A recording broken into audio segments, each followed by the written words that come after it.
சின்ன மருமகள் சீரியல் நெக்கான எபிசோடில் ஈஸ்வர் வந்து சேதுக்கிட்ட வந்து தமிழை பற்றி இல்லாத போலதான் சொல்லிக்கிட்டே இருப்பாங்க.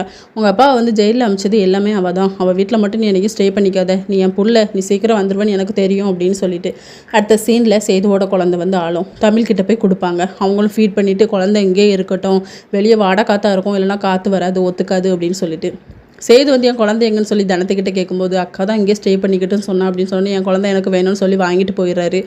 இன்னொரு பக்கம் ஐஸ்வர்யா வந்து பேயை பார்த்து பயந்து போயிருப்பாங்க. அப்போ கரெக்டாக ஈஸ்வரி வந்து எழுப்புவாங்க. என்னாச்சுன்னு கேட்கும்போது நான் பயந்துட்டேன் அப்படின்னு சொல்லிட்டு திருநீர்லாம் போட்டு விட்டு சித்ரா நீனும் இங்கே தங்கிக்கோ அப்படின்னு சொல்லிட்டு அவங்க போயிடுறாங்க. இன்னொரு பக்கம் பாட்டி வந்து செய்துக்கிட்ட சொல்லுவாங்க, உன் பொண்டாட்டி நீ குடிசையில் வெளியே தள்ளலடா, அதே மாதிரி தான் இப்போ நீ அவள் வீட்டு முன்னாடி குடிசையில் வந்து தங்கியிருக்க பார்த்துக்க அப்படின்ட்டு. அதுக்கப்புறம் குழந்தை மறுபடியும் ஆளும் தமிழை போய் எழுப்பி அவங்களுக்கு ஃபீட் பண்ண சொல்லுவாங்க. அப்புறம் பெண் குழந்தையும் அழுதுட்ருக்கோம். வீட்டில் இருக்க எல்லாருமே எழுப்பி பார்த்தா யாருமே எந்திக்க மாட்டாங்க. சேது தான் வீட்டுக்குள்ளே போய் அந்த குழந்தைய எடுத்துகிட்டு வந்து 2 பேருக்குமே ஃபீட் பண்ணுவாங்க. அதுக்கப்புறம் காலையிலே தமிழ் வந்து காலேஜுக்கு டைம் ஆகிட்டுன்னு சொல்லிட்டு அவசரமாக கிளம்பிட்டு இருப்பாங்க.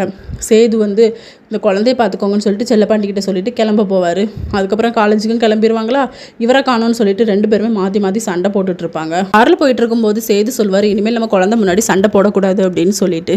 அதுக்கப்புறமா சாவித்திரி தாமரை 2 பேருமே சேர்ந்துட்டு ஐஸ்வர்யக்கிட்ட உன் மாமா வந்தாச்சு அப்படின்னு சொன்னோடனே ஐஸ்வர்யா ஓடி போய் பார்ப்பாங்க. ஆனால் இல்லை, அவன் பொண்டாட்டி வீட்டில் தங்கியிருக்கான், இப்போதைக்கு வரமாட்டான் அப்படிங்கிற மாதிரி சொல்லிடுவாங்க.